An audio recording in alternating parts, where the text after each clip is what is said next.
বরিশাল নগরীর জনবহুল জনপদ পলাশপুর, যেখানে জীবন চলে সংগ্রামের সাথে, কিন্তু এই এলাকায় মৃত্যুর পর প্রিয়জনের শেষ বিদায়ের মুহূর্তটুকু হয়ে দাঁড়িয়েছিল এক চরম কষ্টের গল্প।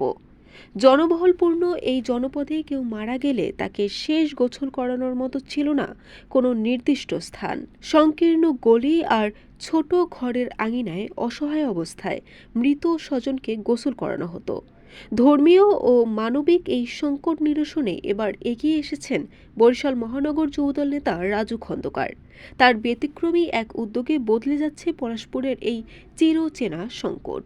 নগরীর পলাশপুর গুচ্ছগ্রামে নির্মিত হচ্ছে এক বিশেষ স্থাপনা, যার নাম দেওয়া হয়েছে শেষ গোসলের ঘর, যেখানে সব ধরনের আধুনিক সুযোগ সুবিধা সহ ধর্মীয় রীতি মেনে মৃতদেহকে শেষ গোসল ও বিদায়ের প্রস্তুতি সম্পন্ন করা যাবে। বরিশাল সিটি কর্পোরেশনের ৫ নম্বর ওয়ার্ডের পলাশপুর ৮ নম্বর সিটি কলোনি, এখানকার হজরত ইয়ার উদ্দিন খলিফা রহমাতুল্লাহি জামে মসজিদ সংলগ্ন স্থানে এই ঘরটির ভিত্তিপ্রস্তর স্থাপন করা হয়। যুবদল নেতা রাজু খন্দকারের এই মানবিক কাজে স্বস্তি প্রকাশ করেছেন স্থানীয় মুরব্বী ও এলাকাবাসী। কেন এমন উদ্যোগ? উদ্যোক্তা রাজু খন্দকার জানালেন তার পেছনের তাড়নার কথা।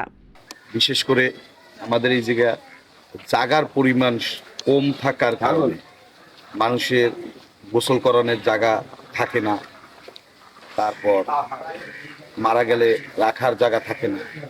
সেই সব চিন্তা করে আমরা দীর্ঘদিনের এই জায়গার ময়মুরব্বীর একটা আশা ছিল এই জায়গাটা শেষ গোসলের ঘর হোক।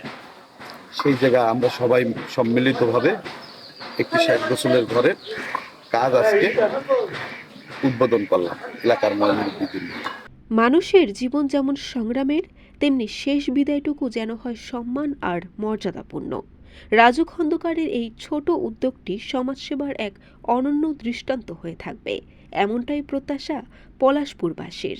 বরিশাল.নিউজ।